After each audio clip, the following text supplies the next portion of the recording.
नमस्कार दोस्तों, स्वागत है आप सबका भद्रा IAS अकेडमी में। आज का सेशन में हम लोग डिस्कस करने वाले हैं आसाम ट्रिब्यून 1 अगस्त 2024 का, और ये आपके सामने प्रेजेंट कर रहा हूँ मैं शुभदीप। चलिए शुरुआत करते हैं विद सबसे इंपॉर्टेंट आसाम ट्रिब्यून का आर्टिकल। यहाँ पे बात की गई है लैंड स्लाइड्स के बारे में। जी हाँ दोस्तों, लैंड स्लाइड्स की अगर बात करें north eastern states, north eastern में इन टोटल 8 स्टेट्स हैं, right. That is 7 sisters plus 1, that is Sikkim, right. And अगर ओवरव्यू लैंडस्लाइड्स का देख लीजिए, एक्चुअली क्या हुआ था ना, दैट ये कहाँ से पता चला, दी रिसेंटली लोकसभा में ये स्टेटमेंट्स दिए गए थे, उसके हिसाब से ही ये डेटाज लिया गया। मतलब absolutely we are talking here about governmental data, right. April से, इस साल के अप्रैल से जुलाई के बीच में अगर देख लीजिएगा, रफली अराउंड 196 लैंडस्लाइड्स इन टोटल अकर किया है पूरा का पूरा नॉर्थ ईस्टर्न रीजन में। मतलब पूरे के पूरे 8 स्टेट्स में in total 196 landslides have been seen, है ना। और ये फिगर अकाउंट करता है 1/3 ऑफ द टोटल लैंडस्लाइड्स, जो क्या अप्रैल 2017, मतलब समझ रहे हैं, 2017 के अप्रैल से लेकर 2024 तक के अप्रैल में जितने भी लैंडस्लाइड्स हुए हैं, इसी साल अप्रैल से जुलाई के बीच में रफली 1/3 ऑफ लैंडस्लाइड्स तो इसी साल हुए। और ये डेटा कौन देता है? जियोलॉजिकल सर्वे ऑफ इंडिया के थ्रू। तो सवाल होता है 2017 से 24 के बीच में कितने सारे इन टोटल लैंडस्लाइड्स हुए जो क्या गवर्नमेंटल रिकॉर्ड्स में मेंशन है, वो है रफली अराउंड 592 लैंडस्लाइड्स पूरे नॉर्थ ईस्ट रीजन का मैं बात कर रहा हूँ, जो क्या 2017-18 से लेकर अगर 2024 तक देख लीजिएगा, ये ग्राफ देखो बढ़ा ही जा रहा है, बढ़ा ही जा रहा है और बढ़ा ही जा रहा है। ये डेटा अगर आप चाहो तो आप अपने डिजास्टर मैनेजमेंट के लिए ये डेटा बिल्कुल लिख सकते हो, राइट। सो रीजनल लैंडस्लाइड्स अगर डिस्ट्रीब्यूशन देख लीजिएगा, ये इसरो का डेटा है जो क्या बतलाता है दैट ओवरऑल अगर पूरे इंडिया को हम लोग north west Himalayas, north east Himalayas और वेस्टर्न घाट्स में अगर क्लासिफाई करें, तो अनडाउटेडली नॉर्थ वेस्ट हिमालयाज में जो है रफली अराउंड इंडिया का 66.5% ऑफ द लैंडस्लाइड्स हम लोग को देखने को मिलता है। वहीं पर नॉर्थ ईस्ट इंडिया अगर देख लीजिएगा, देन इट अकाउंट्स फॉर रफली around 18.8% of the landslide through out India, right. और वेस्टर्न घाट्स में इन टोटल अगर देख लीजिएगा 14.7% लैंडस्लाइड्स हमें देखने को मिलता है, ठीक है। नेक्स्ट, असम ट्रिब्यून का ये बहुत इंपॉर्टेंट आर्टिकल है regarding drought tolerant rice varieties, जो क्या रिसेंटली हम लोग न्यूज में देखने को मिल रहा है, ठीक है। ड्रॉट टॉलरेंट राइस वैरायटीज मतलब देखो, राइस एक ऐसा क्रॉप है जो जिसको बहुत ज़्यादा पानी चाहिए होता है, राइट। तो बट कुछ ऐसे भी अभी ऐसे क्रॉप्स बनाए जा रहे हैं राइस के वैरायटीज़ जिसको कम पानी से भी काम चल जाए, राइट। और अभी अगर आसाम में कंडीशन देखोगे रेनफॉल का, काफ़ी ज़्यादा इरेटिक कंडीशंस है, right. That is rainfall events अगर देख लीजिएगा, कभी बहुत ज़्यादा तो कभी बहुत कम, कभी कभी तो ड्रॉट लाइक सिचुएशंस हमको देखने को मिलते हैं। इनफैक्ट अगर क्लाइमेट चेंज देख लीजिएगा, वो भी इम्पैक्ट कर रहा है सस्टेनेबल राइस प्रोडक्शन को। और राइस आसाम के लिए क्यों इंपॉर्टेंट है? क्योंकि आसाम में ये तो एक्सटेंसिवली ग्रो किया जाता है, पहली बात तो, और दूसरी बात है दैट आसाम के लोगों का ये स्टेपल फूड है।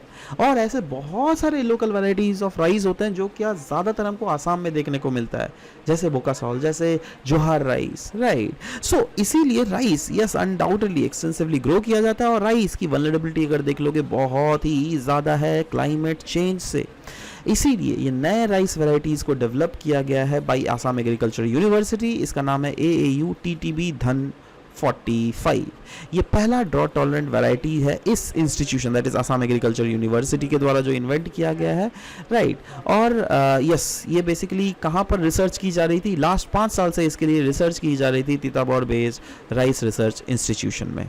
वैसे अगर इसके फीचर्स की अगर बात करें तो यस ये जो है ऑफ कोर्स ब्लैक क्रॉसिंग के थ्रू, टेक्नोलॉजी के थ्रू बनाया गया है, जो क्या बिल्कुल ड्रॉट रेजिस्टेंट है, और इसका यील्डिंग पोटेंशियल जो है बहुत ज़्यादा हमको देखने को मिल रहा है। यही नहीं, इसका ड्यूरेशन भी जो है ना बहुत कम दिनों में ये इसकी प्रोडक्शन हमें हो देखने को मिल सकता है, ठीक है। नेक्स्ट, आसाम ट्रिब्यून का ये आर्टिकल है, यहाँ पे हम लोग बात करेंगे इंडो पैसिफिक इकोनॉमिक फ्रेमवर्क के बारे में, क्योंकि रिसेंटली इंडिया को वाइस चेयर अपॉइंट किया गया है for supply chain council, Indo Pacific economic framework.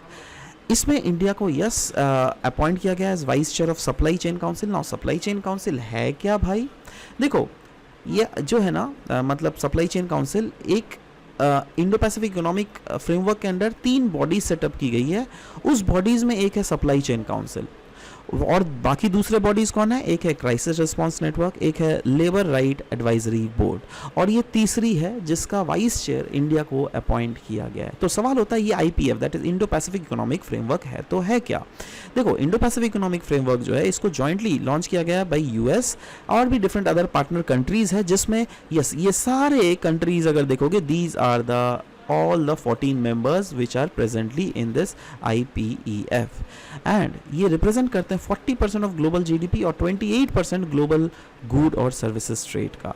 It seeks to strengthen economic partnership among participating countries with the objective of enhancing resilience, sustainability, inclusiveness and economic growth, fairness and competitiveness इस पूरे region में। In fact, अगर IPEF देख लोगे it is not a free trade agreement but अगर देख लोगे yes it allows members to negotiate the parts they want with, मतलब देखो ऐसा ये फ्री ट्रेड एग्रीमेंट नहीं है बट जिसमें जो निगोशिएटर्स आते हैं ना ये कंट्रीज ये आपस में एक साथ, जिसमें इंडिया भी ऑफ कोर्स राइट, तो इसमें अगर देख लीजिएगा ये लोग निगोशिएशन करते हैं 4 पिलर्स के under, that is supply chain resilience में, क्योंकि देखो दुनिया में सप्लाई चेन का सबसे सरदार कौन है ना, चाइना, क्योंकि दुनिया अगर देख लोगे चाइना के ऊपर अनडाउटेडली डिपेंडेंट है, ठीक है।